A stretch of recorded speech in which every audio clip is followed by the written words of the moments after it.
but good to go today for practice. Yeah. What's the update on Kyrie with the thought? It's fine. It's good. Every indication is to play tomorrow. Practice, the whole practice today. You guys obviously the playoffs and everything. You guys are seemingly locked in close range. Is there any benefit in that, in not worrying about like, all right, we got to fight for this, or fight for that? I think the bottom line is we want to focus on playing as well as we can, competing together as well as we can. Where that stuff sorts itself out, it will. There will be times, obviously, in the next 16 games where we will, choose the rest out. Do some of that stuff, but that's no different than we would have planned 5 months ago, regardless of seeding circumstance. So ultimately, it doesn't change our approach. In the past, you've kind of said it doesn't matter home or road. You just want the team to play well. You focus on that. You don't focus on road. This year, with the struggles on the road and that being kind of indicative of what you said the problems are, is there anything different about that for you that you guys want? No, I think that we just have to be. I think our issues, which we have all talked about ad nauseum, right, are start and end with competing consistently together. If you don't do that, especially when bad things happen, it gets exponentially more difficult on the road to win. So it's not about home road, where you're playing, who you're playing against, who's rooting for who. It's about how you play when things don't go well.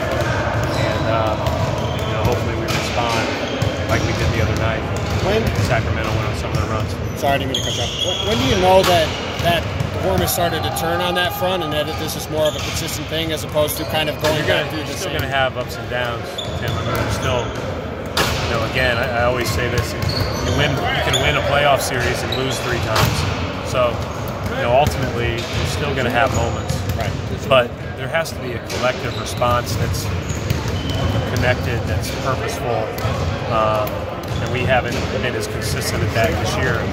That's why Sacramento was such a good win. I thought that, obviously the Golden State win is what it is. I did not think Golden State played their A game. I thought we were extremely locked in to then play the night before or the night after against a real scrappy, hard-nosed team that was playing for their playoff vibes. I thought was a really good win.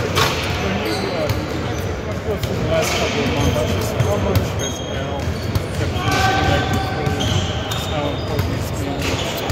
Well, I think first of all, ever since he took the time to get his knee right, he's been really good, and so his play has really helped us, obviously.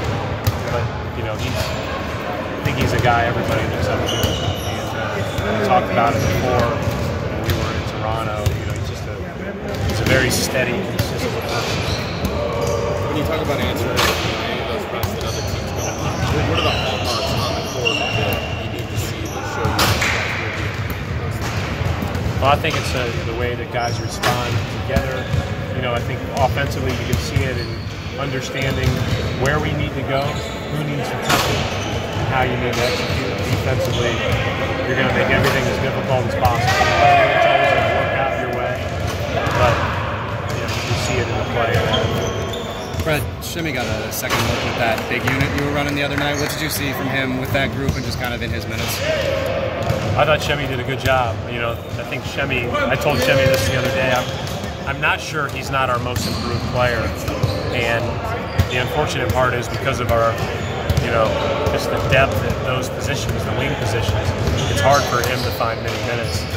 And he's as good of a human being and as good of a worker as I've ever been around. And, I'm excited that he gets more opportunities in games like that. And I thought he did a good job.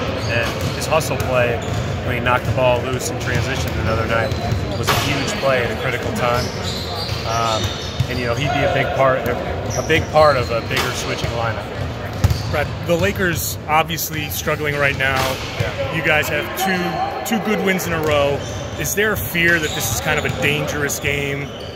You know what? Like we won 5 in a row the last time we played them, and everybody was talking about them struggling so bad on trade deadline day, right? And we played great for about 18 minutes, and then we got really loose with how we played, and they took advantage of it. They made every shot.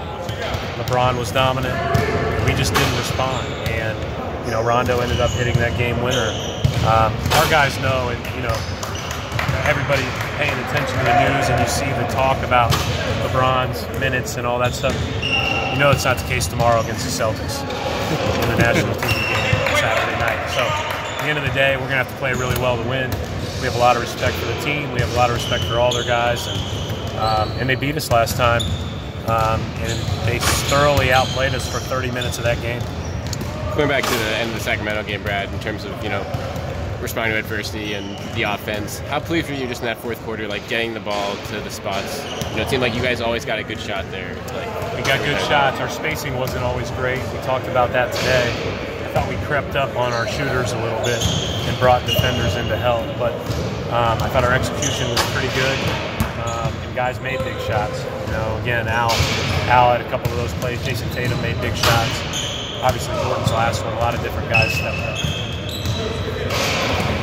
Thanks, Brad.